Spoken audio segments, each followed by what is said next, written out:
ఏడాది కేంద్ర సర్కార్ పాత 500, 1000 రూపాయల నోట్లను రద్దు చేసి దాదాపు 3 నెలల దాకా దేశ ప్రజలకు చుక్కలు చూపించింది. ఇప్పుడు తాజాగా మరో బాంబు పేల్చడానికి సర్కారు ఆలోచన చేస్తున్నట్లు సమాచారం.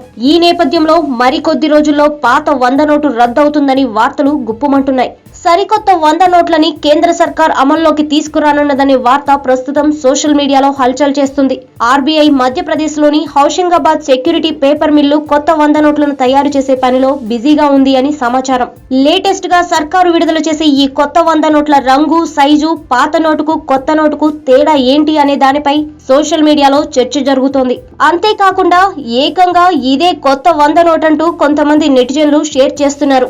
గాంధీ బొమ్మ లేని లేత నీలిరంగు నోటు రాబోయే కొత్త నోటుగా వైరల్ అవుతుంది. ఆర్బీఐ మాత్రం అధికారికంగా దీని గురించి ఎలాంటి వివరాలు వెల్లడించలేదు.